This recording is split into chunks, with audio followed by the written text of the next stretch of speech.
गुरुर्ब्रह्मा गुरुर्विष्णु गुरुर्देवो महेश्वरः गुरुः साक्षात् परं ब्रह्म तस्मै श्री गुरवे नमः। नारायण नारायण नारायण नारायण। आज 12 अक्टूबर है। आनंद रस रत्ना करके आज के पृष्ठ का शीर्षक है पौरुष को जीवन में प्रकट करो।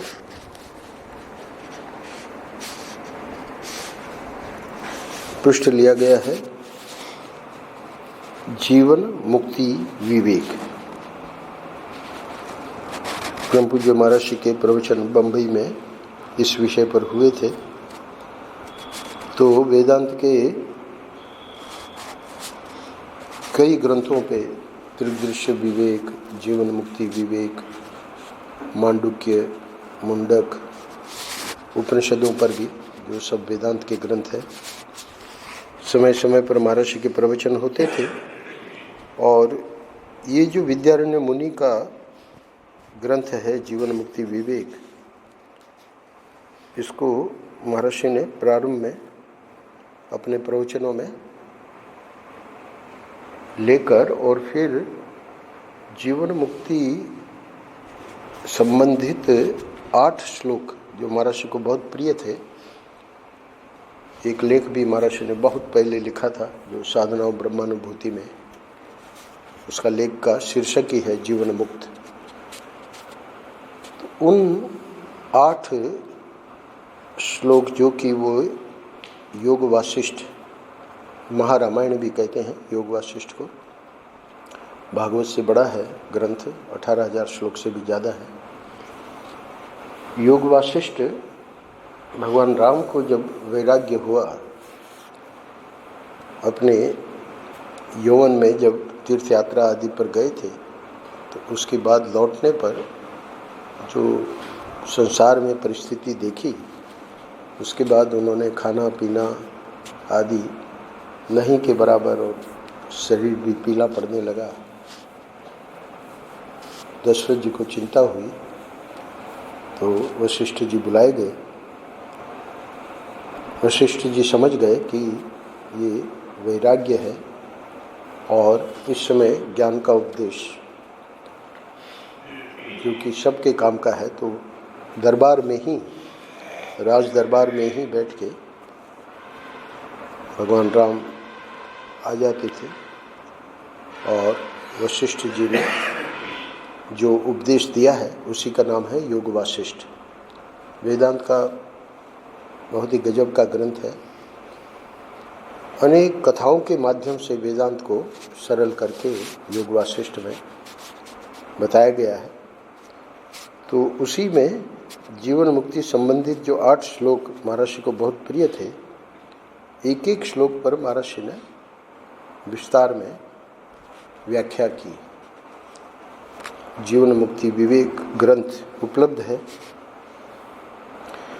उसी ग्रंथ में से ये 220 से 230 इन पृष्ठों में पौरुष को लेकर वहाँ वशिष्ठ जी का बहुत जोर है। जो लोग विधि का जो भी विधान होगा, भाग्य में हमारे जो भी होगा, इस प्रकार से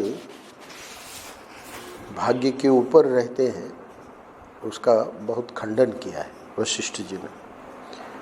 तो परम पूज्य महर्षि के वहाँ मूल में आप जब प्रवचन देखेंगे, कुछ मुख्य मुख्य पॉइंट हमने यहाँ लिए हैं।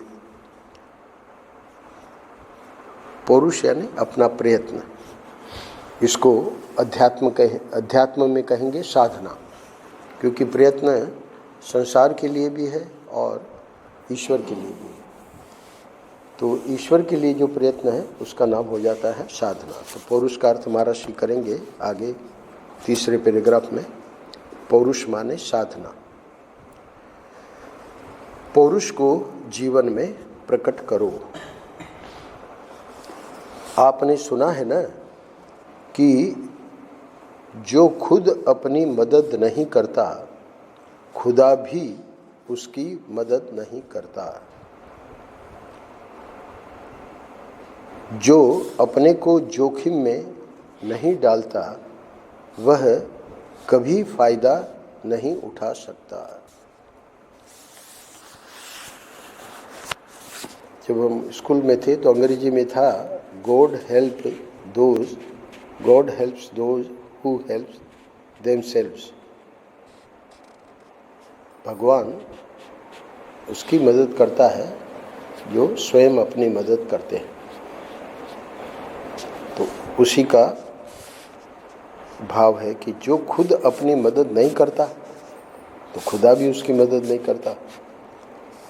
दूसरे शब्दों में, जो अपने को जोखिम में नहीं डालता वह कभी फायदा नहीं उठा सकता। महाराष्ट्र के कैलेंडर में भी 1 तारीख में ये वाक्य है। तो 3 दिन पहले 9 अक्टूबर में आखिर में महाराष्ट्र ने ये बात कही थी, ईमानदारी की आवश्यकता। लोगों का सूक्ष्म शरीर सुंदर सुपुष्ट हो, विनय मधुर हो, स्वच्छ शीतल तृप्त हो, उसके लिए जीवन दान की, आदर्श जीवन की आवश्यकता है। तो यहाँ जीवन दान का अर्थ क्या है कि जो अपने को जोखिम में नहीं डालता वह कभी फायदा नहीं उठा सकता। आदर्श जीवन बनाने के लिए महर्षि का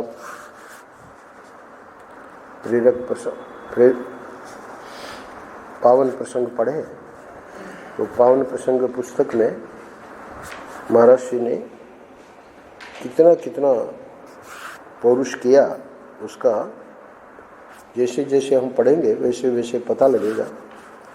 तो जीवन दान की और आदर्श जीवन की आवश्यकता है कोई आगे आकर अपने को नमूने के रूप में उपस्थित करने वाला।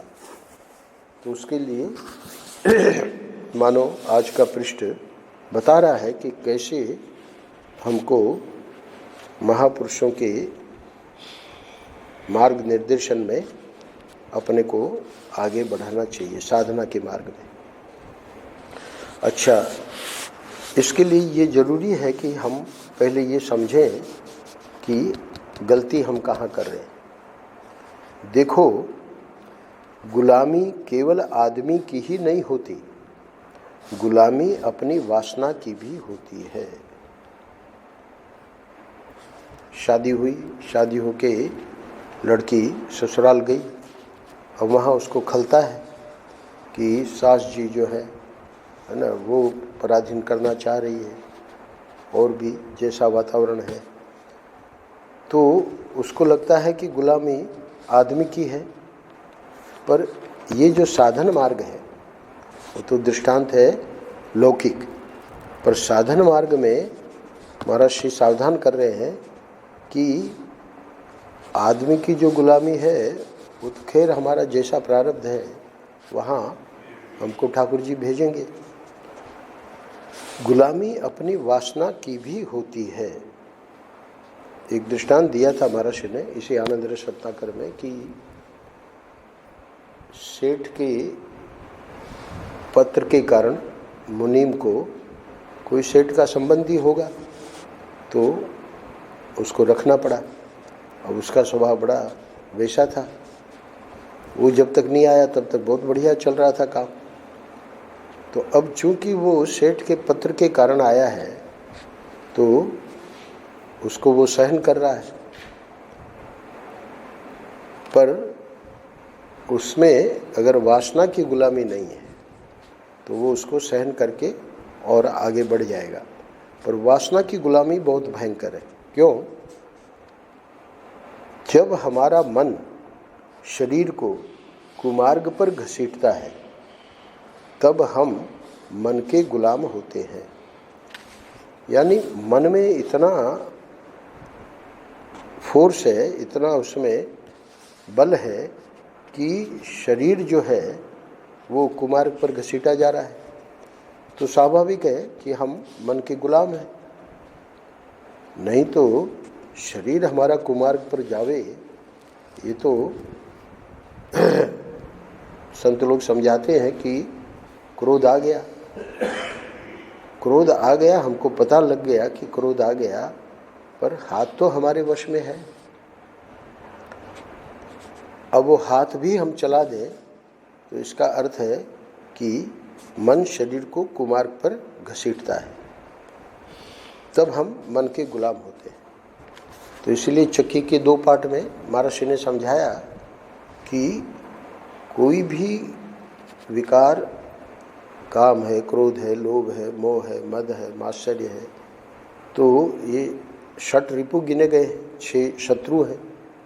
कोई भी विकार आवे, 2 काम करना है।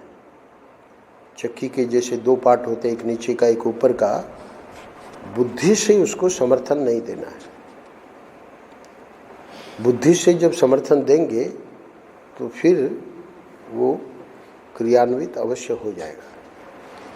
तो एक पार्ट है बुद्धि से उसको समर्थन नहीं देना, यानी सत्संग की बातें उस समय अपने चित्त में लानी है कि कोई बात नहीं, हमसे भी अपराध हो जाता है ना, सामने वाले से अपराध हो गया, मन ही मन उसको क्षमा कर दिया। और दूसरा नीचे का पार्ट, क्रिया में उसको क्रियान्वित नहीं करना है।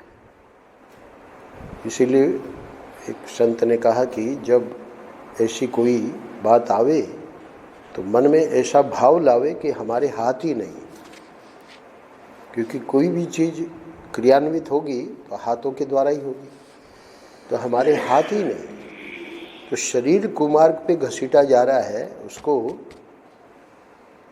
अपने कंट्रोल में लाने के लिए संतों ने बहुत सारे सूत्र दिए। उन सूत्रों को जब याद करेंगे तो फिर ये महर्षि यहाँ बता रहे हैं कि अगर ऐसा हो रहा है, हमारा हाथ चल गया, हमने किसी को पीट दिया, तो हम मन के गुलाम होते हैं। उसको प्यार से समझा दो, गलती हमसे भी होती है, सामने वाले से हो गई, कोई बात नहीं। अच्छा, अब ये तो साधना करने वालों के लिए प्रवचन हो रहा है। कोई भी साधक मन का गुलाम कैसे हो सकता है? ये एक प्रश्न महर्षि क्यों उठा रहे हैं कि बहुत सारे साधक आते थे और आके अपनी समस्या रखते थे, तो महर्षि स्पष्ट देखते थे कि वो व्यक्ति मन का गुलाम है। तो इसलिए प्रश्न कर रहे हैं कि भाई साधना भी कर रहा है और मन का गुलाम है, ये बात तो बनेगी नहीं। एक होता है गुरुमुखी, एक होता है मनोमुखी। तो हमको गुरुमुखी बनना है, मनोमुखी नहीं बनना है। इसी वाक्य में महर्षि समझा रहे हैं कि कोई भी साधक मन का गुलाम कैसे हो सकता है। अरे ज़्यादा से ज़्यादा हो तो वो अपने ठाकुर जी का दास है ना, गुरु का दास है, भक्तों का दास है। जो अपने जीवन में आशावान है और अपने लक्ष्य प्राप्ति के लिए साधन में दृढ़ है, वह मन की वासना की गुलामी को, पराधीनता को कबूल नहीं कर सकता है। मुख्य बात क्या है कि हमको यानी साधक को जीवन में आशावान रहना है और अपने लक्ष्य प्राप्ति के लिए साधन में दृढ़ता रखनी है। लक्ष्य हमको अवश्य प्राप्त होगा, यही लक्ष्य प्राप्ति के लिए साधन में दृढ़ है। जो गुरुजी ने बता दिया क्रोध नहीं करना है, तो क्रोध नहीं करना का अर्थ है कि उसको समझना है क्रोध आता क्यों है ना। तो क्रोध इसलिए आता है कि हमारे मन की नहीं हुई। तो इसीलिए महर्षि कह रहे हैं कि वह मन की वासना की गुलामी को, पराधीनता को कबूल नहीं कर सकता है। कौन? जिसको लक्ष्य की प्राप्ति चाहिए और वो साधन में दृढ़ है। तो ये हमको महर्षि इस वाक्य के द्वारा बता रहे हैं कि जब तक अपने यहाँ लक्ष्य ही नहीं है तो फिर कोई बात ही नहीं, फिर तो व्यक्ति मनोमुखी ही रहेगा। हमारा मन जो कहेगा सो ही हम करेंगे, ऐसा कोई साधक कैसे कर सकता है। यानी संत लोगों को, महात्माओं को बड़ा कष्ट होता है जब देखते हैं कि व्यक्ति साधना भी कर रहा है, घर छोड़ा है। घर किस लिए छोड़ा है? भगवत प्राप्ति के लिए छोड़ा है। और फिर देखते हैं कि जैसे जैसे उनका मन उनको नचा रहा है वो नाच रहे, तो वो साधक तो है ही नहीं। पामर साधक, साधक आगे है, पामर विषयी साधक सिद्ध। संसार के प्राणियों को जो 4 प्रकार के वर्ग में विभक्त किया गया है, तो पामर तो वो है जो निषिद्ध कर्म कर रहे हैं, उस कोटि में तो है ही नहीं। साधक जो है वो तो विषयी से भी ऊपर है, तो विषयी वहाँ गलत अर्थ में नहीं है जैसा रूढ़ हो गया है। विषयी का अर्थ जो विहित और निषिद्ध, यानी निषिद्ध कर्म नहीं करता, विहित कर्म ही करता है, उसको कहेंगे विषयी। तो विषयी जो है उसका आदर है, पामर के स्थान पे पामर जो है वो तो बिल्कुल निंदनीय है। और साधक तो वह है जो कि एक गृहस्थ है, गृहस्थ के लिए बहुत सारी चीज़ें शास्त्र में निषिद्ध नहीं है, परंतु वो निषिद्ध न होने पर भी उनका वो त्याग करके बैठा है। यज्ञेन दानेन तपसा अनाशकेन ब्राह्मणा विविदिशन्ति, ये बड़ी प्रसिद्ध श्रुति है वेद में। तो यज्ञ, उसमें भी हमको कुछ न कुछ त्याग करना पड़ेगा द्रव्य का। दान, दान में त्याग है ही है। तप, तप में सुख सुविधा का त्याग करना पड़ेगा। और अनाशकेन व्रत, व्रत में भोग का त्याग करना पड़ेगा। तो ये जो बताया इस श्रुति में, इस वेद वाक्य में बताया कि इस प्रकार से जो अपना जीवन आगे बढ़ाता है तो उसको फिर जिज्ञासा होती है कि तत्व क्या है ना। भगवत प्रेम के लिए उसकी यात्रा आगे बढ़ती है। तो महर्षि कह रहे हैं कि हमारा मन जो कहेगा सो ही हम करेंगे, ऐसा कोई साधक कैसे कर सकता है। इसलिए संत लोग उसको साधक की वो जो टाइटल है वो हृदय से नहीं देते हैं। ठीक है, धीरे धीरे योग्यता आ जाएगी, कोशिश करता रहेगा, पर अभी तो पामर और विषयी वाली कोटि में है, अभी वो साधक कहलाने लायक नहीं है। क्योंकि साधक कौन है, जैसे मैंने बताया कि जो विहित है उसके लिए शास्त्रीय है, उसका भी वो त्याग करके बैठा है। यज्ञेन दानेन तपसा अनाशकेन। पौरुष माने साधना। साधना छोड़ देने का उपदेश आपकी प्रगति का सहायक नहीं है। प्रगति माने आगे बढ़ना।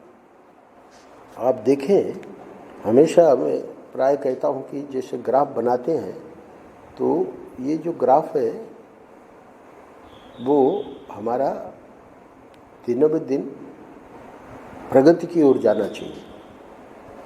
समझो कि आज 1 घंटा 24 घंटे में हम कई दिनों से भजन कर रहे हैं, और 2 महीने 3 महीने बाद कोई पूछे कि भाई तुम्हारा भजन कैसे चल रहा है, तो बोले कि भाई पहले तो हम 3 महीने पहले 1 घंटा भजन कर लेते थे, अब तो आधा घंटा ही हो पाता है। तो ये क्या हुआ, ये ग्राफ जो है नीचे की ओर जा रहा है। प्रगति की मतलब 1 घंटे की जगह अब 1.5 घंटा हो गया, अब 2 घंटा हो गया। भजन का मतलब जो भी साधना है तो वो साधना हमारी दिन ब दिन बढ़ती रहे, प्रगति की ओर। अच्छा, साधना छोड़ देने का उपदेश आपकी प्रगति का सहायक नहीं है। ये वाक्य क्यों कहना पड़ा, क्योंकि प्रवृत्ति मार्ग, फिर निवृत्ति मार्ग और फिर निर्वृत्ति। तो प्रवृत्ति मार्ग यानी हमारा जो वर्णाश्रम धर्म है उसके अनुसार हम अपना जीवन यापन कर रहे हैं और साधना कर रहे हैं। अब उसके बाद धीरे धीरे वही प्रवृत्ति मार्ग वाला निवृत्ति मार्ग में आ जाएगा। अर्थात अब जो आलम्बन लिया, मैं दृष्टांत प्राय देता हूँ, 5 और 3 पूछा हम लोगों को, 8 हमने बता दिया। कितनी देर लगी, कोई देर नहीं लगी। छोटा बच्चा जो अभी सीख रहा है मणियों को लेकर, है ना, एक एक मणि करके 5 मणि अलग करेगा, फिर 3 अलग करेगा, फिर उसको गिनेगा, तो उसको इतना समय क्यों लग रहा है? क्योंकि वो सीख रहा है। तो ये जो साधना है वो गुरु क्यों देते हैं? क्योंकि उसको अभी सिद्ध, कल सुबह के प्रवचन में शंकराचार्य जी बता रहे थे कि सिद्ध बन के पुजवाने का ये जो अपना आजकल जो देख रहे हैं समाज में, वो बहुत गलत है। तो साधक को इस समय ये क्या कह रहे हैं? छोड़ देने का उपदेश। तो भगवान ने कहा सर्वधर्मान परित्यज्य मामेकम शरणम व्रज, और इधर गोपियों ने सब कुछ त्याग करके ठाकुर जी की ओर चली गई। तो एक सेठ जो कि पहले बड़ा धार्मिक था, बाद में पैसा बढ़ गया और सब गलत सलत करने लगा, उसका जो आचार विचार सदाचार सब भ्रष्ट हो गया। महर्षि ने पूछा, भाई ये क्या बात है, तुम तो पहले बड़े धार्मिक थे। बोले, महाराज गोपियों ने भी तो अपना धर्म छोड़ दिया। तो महर्षि ने वहाँ अपने प्रवचन में समझाया है कि बहुत गलत उसने दृष्टांत दिया, क्योंकि गोपियों ने अपना जो धर्म छोड़ा तो वो ठाकुर जी के लिए छोड़ा। ये सेठ ने अपना धर्म छोड़ा, यानी जो साधन भजन करता था, तो उसने ताश के पत्ते खेलना, जुआ खेलना, है ना, शराब पीना, तो ये गलत काम के लिए धर्म छोड़ दिया। ये दृष्टांत देना उसी को कह रहे महाराज जी, साधना छोड़ देने का उपदेश आपकी प्रगति का सहायक नहीं है। वो कितना गलत दृष्टांत दे रहा था, गोपियों का दृष्टांत दे के उसको समझाया महाराज जी ने कि वो धर्म छोड़ना नहीं माना जाएगा। वो तो अपने कल्याण के लिए, उन्होंने तो नारद भक्ति दर्शन में 84 सूत्रों में वहाँ नारद जी ने कहा है कि गोपिकाएं प्रेम की ध्वजा है। प्रेम सीखना हो, भगवत प्रेम क्या होता है, तो ध्वजा है प्रेम की। महाराज ने तो यहाँ तक कहा है कि भले कोई रामायणी भी हो, उसको अगर प्रेम सीखना है तो गोपिकाओं से सीखना पड़ेगा। तो साधन छोड़ देने का उपदेश आपकी प्रगति का सहायक नहीं। प्रगति माने आगे बढ़ना। अच्छा, अब प्रश्न यह है कि ये जो वासना की गुलामी वगैरह है, ये क्यों जीवन में आती है? मन की गुलामी, तो उसका कारण बताते हुए महर्षि ये भी बताएंगे कि हमें क्या करना है। जीवन में अच्छी बुरी दोनों वासनाएं आती हैं। वासनाएं आती हैं का मतलब कि वहाँ जो विचार हुआ है शास्त्रों में कि मनुष्य जन्म कब मिलता है, तो पाप और पुण्य के बराबर बराबर, उसमें बराबर में भी पुण्य की अधिकता होने से ब्राह्मण जन्म, उससे कुछ कम तो फिर क्षत्रिय, फिर वैश्य, पर करीब करीब बराबर बराबर पुण्य पाप होने से मनुष्य जन्म मिलता है। तो मनुष्य जन्म जब मिलता है तो इसका अर्थ है कि पाप भी हमारे में है और पुण्य भी है, दोनों संस्कार हैं। तो इसलिए परम पूज्य महर्षि कह रहे हैं कि जीवन में अच्छी बुरी दोनों वासनाएं आती हैं। मैंने दृष्टांत दिया था, वो जो ब्राह्मण बालक था उसके कुंडली में आया कि ये 18 साल की उम्र में बहुत बड़ा चोर बनेगा। बहुत घबरा गए माता पिता, महात्मा के पास गए। तो अब वो ब्राह्मण कुल में जन्म लिया हुआ चोर बनेगा, उसका अर्थ क्या है कि गलत संग मिलेगी, गलत संग जब मिलेगी तो वो चोरी करना शुरू कर देगा। तो इसलिए अच्छी बुरी दोनों वासनाएं आती हैं। बाद में महात्मा जी ने बताया और उसके अनुसार माता पिता ने किया, उसमें से निकल ही आया। पर यह हमेशा ध्यान में रखना चाहिए कि अच्छी बुरी दोनों वासनाएं जब तक ये शरीर है, इसीलिए रामकृष्ण परमहंस ने कहा कि जब तक इसको जला न दे और इसकी राख उड़ न जाए तब तक इसकी प्रशंसा नहीं करना। हनुमान जी बता के गए, जीवन भर साधक रहना है। रामकृष्ण परमहंस कहते थे यदि आप अपना झुकाव, करपात्री जी महाराज भी इस बात को कहते थे कि स्वयं को पता भी रहे कि हम सिद्ध हैं तो भी समाज में साधक बन के ही रहना है। यदि आप अपना झुकाव अच्छी वासनाओं की ओर कर देंगे तो बुरी वासनाएं भी अच्छी बनकर अच्छी में आकर मिल जाएंगी। एक सूत्र दे रहे हैं आज के पृष्ठ में कि भाई ये जो बुरी वासनाएं हैं वो तो परेशान करती हैं, तो महर्षि कह रहे हैं कि हमको अपना झुकाव अच्छी वासनाओं की ओर करना पड़ेगा। कुछ भी हो जाए हमको धर्म नहीं छोड़ना है। धर्म के ऊपर इतना जोर है और वही धर्म यानी प्रवृत्ति धर्म, निवृत्ति धर्म, तो एक सामान्य धर्म है जो सत्य है, अहिंसा है, ब्रह्मचर्य है और अस्तेय और अपरिग्रह, तो ये सब के लिए लागू है सामान्य धर्म। वर्णाश्रम धर्म, तो ये पूरा का पूरा इंफ्रास्ट्रक्चर जो है सनातन धर्म का वो इतना ज़बरदस्त बनाया गया है कि क्या कह रहे हैं, बस एक बात अपने हृदय में रखनी है। यदि आप अपना झुकाव अच्छी वासनाओं की ओर कर देंगे, दोनों वासनाएं हैं पर हमको अपना झुकाव जो है वो अच्छी वासनाओं की ओर करना है। कोई आ गए गलत लोग आके कह रहे हैं स्वामी जी ऐसे कर लो, है ना, तो वहाँ पर सावधान रहना है। क्यों? क्योंकि सूत्र क्या है, अपना झुकाव अच्छी वासनाओं की ओर ही। वो जो बुरी वासना है उसका एक प्रवाह आया पर हमने अपने को रोक लिया। क्यों? क्योंकि अपना झुकाव जो है, हमारा जो वोट है वो अच्छी वासनाओं की ओर ही रहेगा। सामने वाले को कह दे भाई हमारे गुरुजी ने इसके लिए मना किया है, हमें क्षमा करें आप, तो उससे फिर क्या होगा, बुरी वासनाएं भी अच्छी बनकर अच्छी में आकर मिल जाएंगी। कल के शाम के प्रवचन में बता रहे थे पूरी शंकराचार्य जी, बड़ी विस्तार में इस पे प्रवचन किया कि 5 क्लेश हैं, अविद्या, अस्मिता, राग, द्वेष, अभिनिवेश।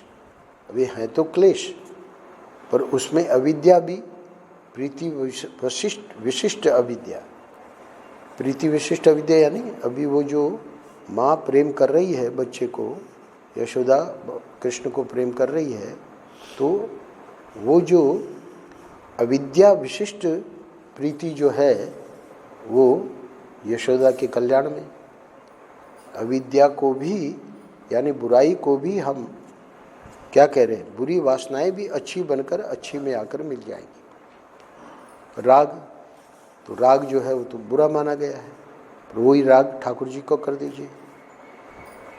अस्मिता, अस्मिता में क्या कह रहे तुलसीदास जी, असाभिमान जाय जन भोरे, मैं सेवक रघुपति पति मोरे।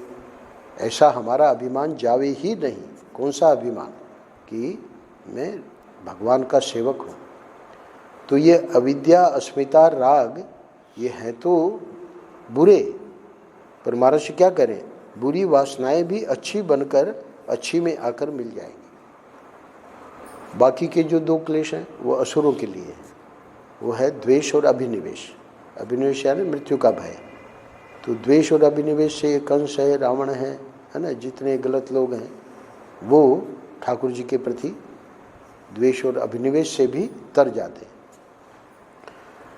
तो असुरों की बात नहीं लेनी है, अपने को साधक यानी जो मनुष्यों पर लागू होती है उनको लेना है।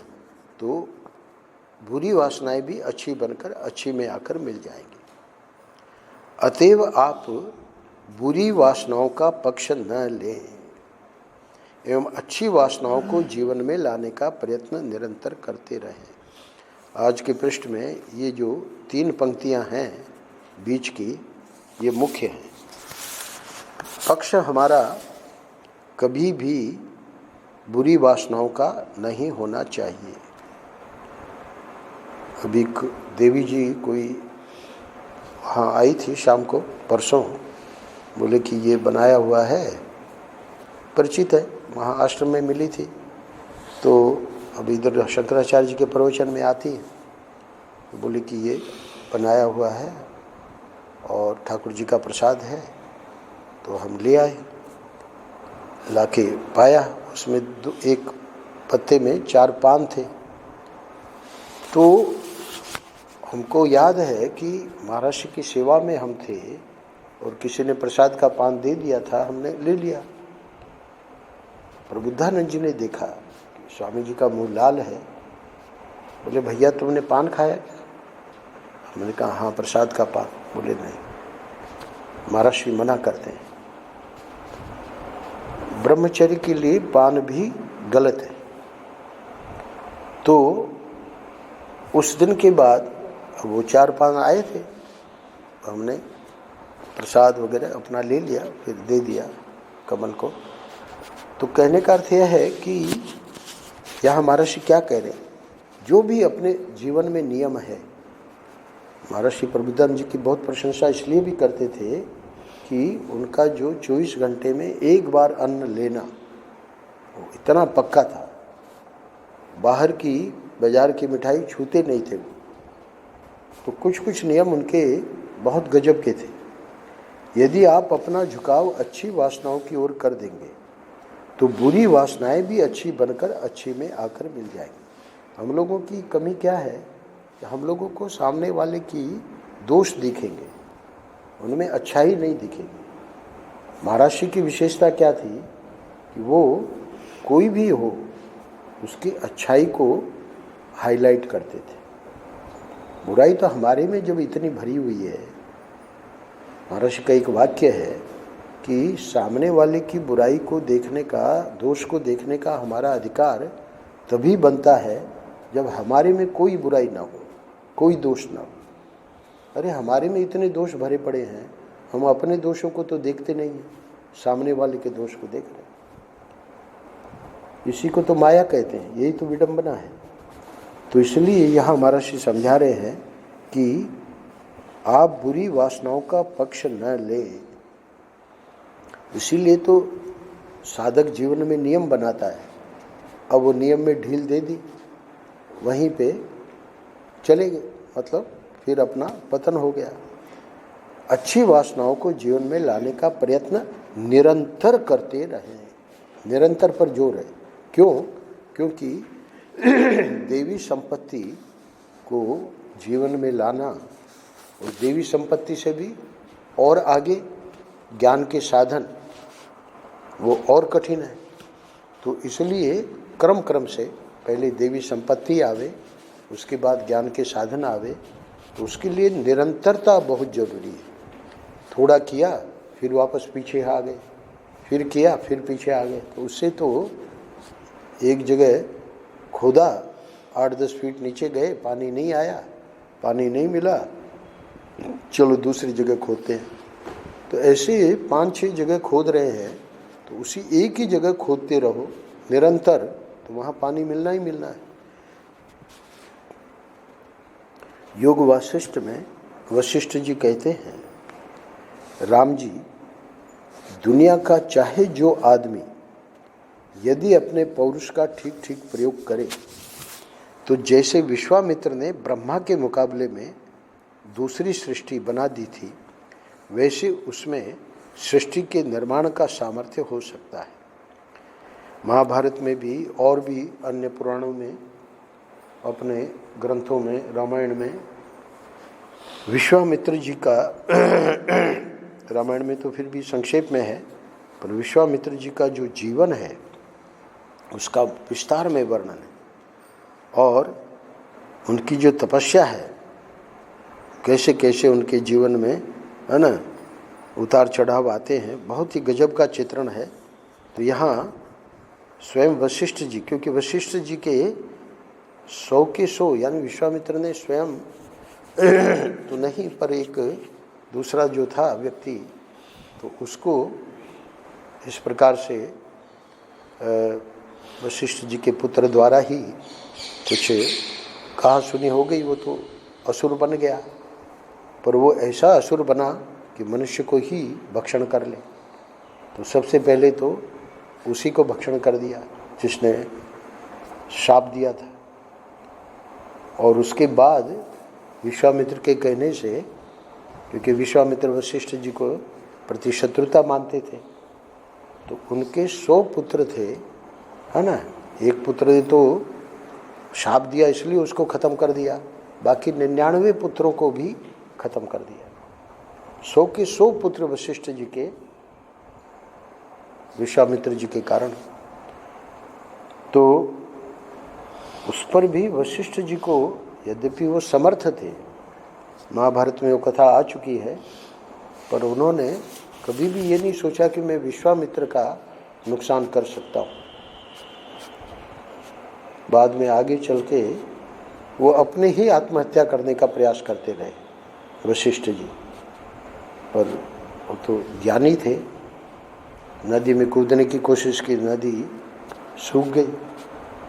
अपने को जलाने की कोशिश की, अग्नि ने अपने को हटा लिया। बहुत विस्तार में वर्णन है। फिर बाद में चल के एक बार देखा कि घर में जाते थे तो बड़े दुखी हो जाते थे, क्योंकि 100 की 100 पुत्र वधुएं, उनका जो दुख देखा नहीं जाता था। तो एक बार जब जंगल में जा रहे थे तो पीछे उनकी पुत्र वधु चल रही थी। उसके पेट में वो जो शाप से मर गए थे उसका गर्भ था। तो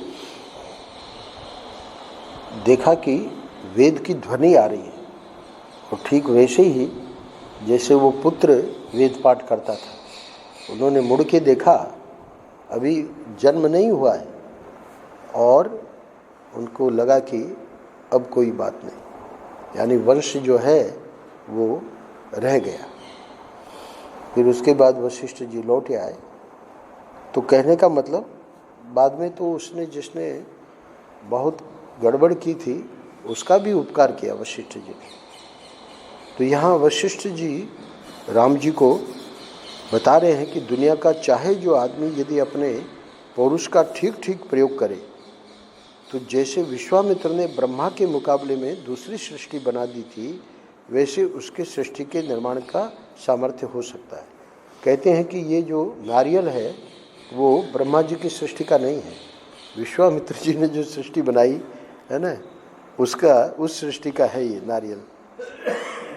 अच्छा, अब महाराज श्री अपनी शैली में, समय हो गया है, बता रहे हैं कि क्या कर सकता है व्यक्ति। सदंश होने से वह सर्वाकार हो सकता है, चिदंश होने से वह सर्वज्ञ हो सकता है, आनंद अंश होने से वह सर्वभोक्ता हो सकता है, अद्वितीय होने से वह किसी के द्वारा अभिभूत नहीं हो सकता है, दब नहीं सकता है। तो सच्चित आनंद अद्वय, ये महर्षि की शैली थी, और इसी सच्चिदानंद अद्वय की अभिव्यक्ति जो है वो किस रूप में हुई? सर्वाकार, सर्वज्ञ, सर्वभोक्ता और किसी के द्वारा अभिभूत नहीं होना, इतना सामर्थ्य है। तो वो कब होगा? जब पहले जो क्रम है उस क्रम से हम आगे बढ़ेंगे, ये अंतिम है। साधक के जीवन में पौरुष का प्रकट होना अनिवार्य है। क्यों? क्योंकि अगर वो साधक है तो सिद्धि में तभी पहुंच पाएगा जब वो पौरुष को प्रकट करेगा।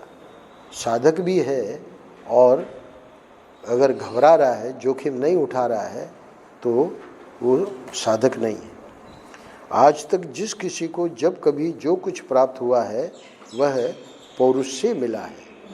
यानी कोई कहता कि भाई हमको गुरु की कृपा से मिला, तो गुरु की कृपा भी उस पर क्यों हुई? क्योंकि गुरु ने उसमें योग्यता देखी, तब उसके ऊपर कृपा की। पौरुष का ठीक ठीक प्रयोग करो, पौरुष को जीवन में प्रकट करो। नारायण नारायण नारायण नारायण। श्री राम जय जय राम, श्री राम जय जय राम, श्री राम जय जय राम, श्री राम जय जय राम, श्री राम जय जय राम, श्री